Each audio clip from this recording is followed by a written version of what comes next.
예, 할렐루야. 5월 19일 수요일 짱목과 말씀 수다의 시간입니다. 오늘도 말씀 수다에 오신 여러분들을 환영하고 사랑하고 축복합니다. 예, 오늘 우리 주신 하나님의 말씀은 역대하 10장 1절부터 11절의 말씀인데요. 하나님 말씀을 보시겠습니다. 르호보암이 세겜으로 갔으니 이는 온 이스라엘이 그를 왕으로 삼고자 하여 세겜에 이르렀음이더라. 느밧의 아들 여로보암이 전에 솔로몬 왕의 낯을 피하여 애굽으로 도망하여 있었더니 이 일을 듣고 여로보암이 애굽에서부터 돌아오매 무리가 사람을 보내어 그를 불렀더라. 여로보암과 온 이스라엘이 와서 르호보암에게 말하여 이르되 왕의 아버지께서 우리의 멍에를 무겁게 하였으나 왕은 이제 왕의 아버지께서 우리에게 시킨 고역과 매운 무거운 멍에를 가볍게 하소서. 그리하시면 우리가 왕을 섬기겠나이다. 르호보암이 그들에게 대답하되 3일 후에 다시 내게로 오라 하매 백성이 가니라. 르호보암 왕이 그의 아버지 솔로몬의 생전에 그 앞에 모셨던 원로들과 의논하여 이르되 너희는 이 백성에게 어떻게 대답하도록 권고하겠느냐 하니 그들이 대답하여 이르되 왕이 만일 이 백성을 후대하여 기쁘게 하고 선한 말을 하시면 그들이 영원히 왕의 종이 되리이다 하나 왕은 원로들이 가르치는 것을 버리고 그 앞에 모시고 있는 자기와 함께 자라난 젊은 신하들과 의논하여 이르되 너희는 이 백성에게 어떻게 대답하도록 권고하겠느냐. 백성이 내게 말하기를 왕의 아버지께서 우리에게 매운 멍에를 가볍게 하라 하였느니라 하니 함께 자라난 젊은 신하들이 왕께 말하여 이르되 이 백성들이 왕께 아뢰기를 왕의 아버지께서 우리의 멍에를 무겁게 하였으나 왕은 우리를 위하여 가볍게 하라 하였은즉 왕은 대답하시기를 내 새끼 손가락이 내 아버지의 허리보다 굵으니 내 아버지가 너희에게 무거운 멍에를 매게 하였으나 이제 나는 너희의 멍에를 더욱 무겁게 할지라. 내 아버지는 가죽 채찍으로 너희를 치셨으나 나는 전갈 채찍으로 하리라 하소서 하더라. 오늘 드디어 이제 솔로몬의 이야기가 점점 마감이 되면서 여로보암과 르호보암의 이야기가 이제 시작이 되는 그런 내용의 장면입니다. 그래서 오늘 1절을 보면 르호보암이 세겜으로 갔으니 이는 온 이스라엘이 그를 왕으로 삼고자 하여 세겜에 이르렀다라고 그렇게 말씀을 하고 있습니다. 그래서 결국 르호보암은 세겜으로 갔다라고 하는 것은 이미 왕이 될 수 있는 상황이 되는 것으로 자동적으로 만들어졌어요.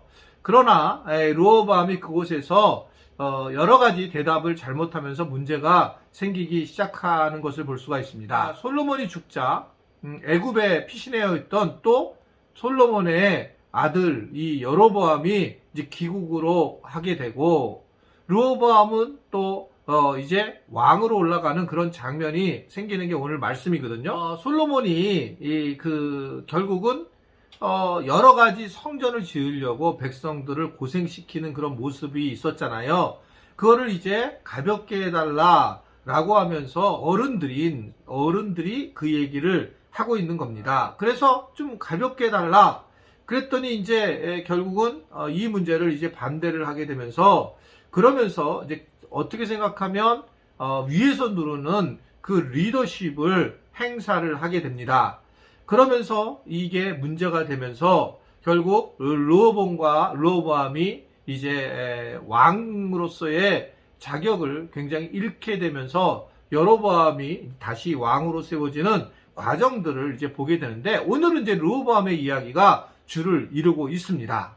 그러면서 르호보암이 솔로몬이 왕이 잘못한 것들을 바로잡아달라고 얘기했는데 그 두 가지 그룹에 대해서 이 문제를 가지고 얘기를 해요. 즉 세금이 좀 너무 많다. 뭐 요새 우리랑 비슷한 거죠. 그리고 너무나 그 노역이 심하니까 이걸 좀 줄여달라 이런 얘기였는데 그런데 이 두 그룹에 물어봤더니 하나의 그룹은 솔로몬과 함께 했던 장로들의 그룹입니다.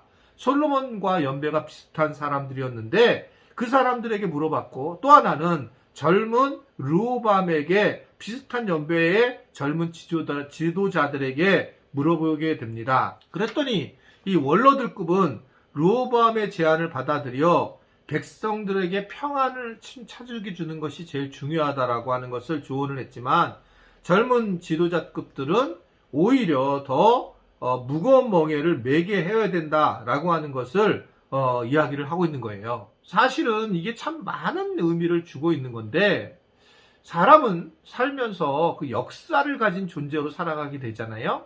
그래서 많은 것들을 경험하면서 어떻게 삶을 지혜롭게 살아야 되는지를 사실은 어느 정도 연배가 있는 분들이 이것을 명확하게 아는 경우가 많이 있습니다. 우리가 어른들과 젊은이들을 잘 구별해야 되는데 어른들이 그렇다고 해서 굉장히 훌륭하다라는 것이 아니라 어른들이 결국은 많은 경험을 통해서 가르침을 줄 수 있다라고 하는 것을 우린 분명히 이해를 해야 된다라고 하는 거예요.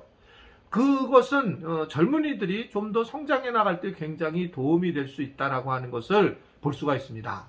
그러면 젊은이들의 의견이 틀렸느냐? 그렇지 않아요. 그런 얘기가 아니라 이 인생을 살다 보면 그 살아본 것의 모든 부분에서 평화를 추구하는 것이 훨씬 더 중요하다라는 것을 이야기를 하는 거죠. 평안을. 그런데 뭔가 일을 하려면 더 채찍질하는 것을 생각하는 것은 젊은 사람들의 의견입니다. 그런데 나중에 다 전체를 돌이켜보면 사실은 평안을 얻는 것처럼 중요한 게 없잖아요. 여러분, 왜 돈을 벌려고 하는 거예요? 나중에 막 보면 우리가 더 기쁨이 있고 더 즐거움이 있으려고 하는 겁니다. 근데 알고 보면 기쁨과 즐거움은 우리가 사실 돈으로 있는 것이 아닌데 계속 돈 버는 것에 우리가 초점을 둬야 돼요. 그러나 돈은 벌어야 됩니다. 그러니까 이런 것들이 비교가 됐을 때 최종적으로 본질적인 부분이 매우 중요하다는 거죠. 제가 예전에 이런 설교에서 이런 예화를 했던 적이 있는데 지금도 기억이 많이 나요. 그게요. 어떤 사람이 낚시를 했어요. 낚시를 즐겁게 했는데 낚시를 하다가 고기를 많이 잡다 보니까 그 낚시를 갖다가 고기를 어디다가 할 수가 없으니까 창고를 만들어 가지고 창고에다가 그 고기를 집어넣습니다. 그래가지고 창고 하나가 만들어지는 거예요. 그 다음 또 고기를 잡는 겁니다. 고기를 즐겁게 잡는데 또 창고를 만드는 거예요. 창고를 계속 고기를 잡다가 결국 창고를 짓다 끝나는 겁니다. 그러니까 왜 고기를 잡는가? 사실은 고기는 자기가 고기 낚시하는 게 즐거웠는데 나중에 봤더니 낚시를 즐거워하는 것이 아니라 그런 건물을 만들다가 죽더라는 거예요. 인생이요. 그러니까 우리가 돈을 버는 거 중요한 일이지만 평안을 추구하는 것 자체에 위해서 돈을 버는 것처럼 이러한 지혜가 바로 이러한 어떻든 이 나이 드신 분들의 이야기 속에서 나오고 있는 걸 볼 수가 있습니다. 저는 이제 목회를 하면서 맨 처음에는 그래서 이 젊은이들의 이야기만을 생각을 많이 하고 관점을 두었지만 시간이 지나면서 알게 됐어요. 이게 질서와 그리고 이 나이 드신 분들의 이 모습들은 참 중요한 일이구나 라는 것을 점점 깨닫고 있습니다. 왜냐하면 젊은 사람들이 못 본 것들을 이분들은 경험했고 그래서 이해 폭이 넓고 잘 볼 수가 있어요. 근데 이 젊은 사람들은 지금 현재 이것만 바라보니까 계속 거칠 수밖에 없고 비판적일 수밖에 없고 함부로 이야기하는 경우가 되는 경우를 전 너무 많이 보게 됩니다. 그런데 어느 정도 위치만 있어도 그 판단이 여러 다방면을 가지고 판단을 하는 그런 모습들을 우리가 생각할 수가 있습니다. 그래서 결국 우리 함부로 보지 말아야 되는데, 자, 그러면 이걸 어떻게 해야지 이게 가능할까? 오늘 르호보암을 보게 될 때에 어떠한 시각으로 세상을 바라보고 사람들을 바라보느냐가 중요해요. 즉 내가 평안을 끼치려고 하는 그러한 평안에 맞는 시각을 가지고 백성들을 대할 것인가? 아니면 인격적으로 대하지 않고 그냥 어떻게든 더 건물을 짓고 더 세금을 뽑는 그런 관점으로 시각을 갖고 살아갈 것인가? 이것이 참 중요하다. 다르게 또 표현하게 되면 우리가 세상에 나가서 오늘 하루 살아갈 때에 누군가를 섬기려고 하는 시각으로 살아갈 것이냐, 아니면 누군가를 비판하려고 하는 시각으로 살아갈 것이냐는 그 사람의 인생에 결정적인 역할을 하게 되는 걸 볼 수가 있습니다. 내가 누군가를 이해하려고 하고 섬기려고 했을 때에는 관점이 달라요. 자, 제가 저를 만약에 바라볼 때, 짱목과 말씀수다를 바라볼 때 어떤 분들은 목사님 정말 수고한다라고 얘기하는 분들이 있어요. 대부분 다. 근데 어떤 분은 왜 그렇게 설교를 할 때, 영상을 찍을 때 왜 이런 식으로 찍냐라고 그런 시각적으로 얘기하는 분도 있어요. 정말 이렇게 바뀌잖아요. 근데 이게 그 사람은 안 바뀌는 이유는 시각이 안 바뀌는 거거든요. 좀 넓게 볼 수 있는데 항상 하나를 보는 거예요. 하나. 왜 요게 안 맞느냐? 이걸 바라보지. 전체의 모습들을 얼마나 20년 동안에 이 교회를 세울 때에 전체를 바라보는 얼마나 어려웠는지, 그리고 현재 그것이 영향력으로 나타나는지 이런 걸 안 보이게 되고 현재만 바라보는 경우가 많이 있습니다.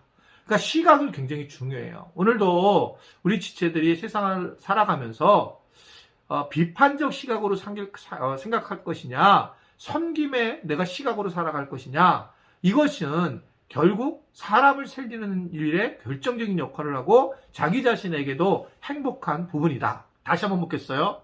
오늘 하루 살아갈 때 비판의 시각을 가지고 살 것이냐, 섬김의 시각을 가지고 살 것이냐, 누구를 만나면 어떻게 섬겨야 될지 그 사람을 바라볼 것인지, 아니면 저 사람 뭐가 문제인지를 바라볼 것인지, 이것은 아주 매우 중요한 우리 크리스찬들이 가져야 될 시각인 것을 알고 섬김의 시각으로 우리가 사람들을 만날 줄 아는 그런 우리 모든 지체들이 될 수 있게 되기를 주님의 이름으로 부탁을 드립니다. 기도하겠습니다. 하나님 아버지, 오늘도 하루를 살아갈 때에 주님, 그냥 살아가고 또 어둠에 대해서 우리가 바라보지 못하면서 그 어둠 속에서 비판적 시각으로 살아가고 자기만 바라보는 시각이 아니라 하나님 전체를 바라보면서 하나님 마음을 바라보면서 어떻게 하면 섬김으로 샬롬이 임할지를 생각할 줄 아는 그러한 시각을 갖는 우리 모두가 되도록 도와주옵소서. 그러한 결단하는 시간을 가지고 오늘 하루도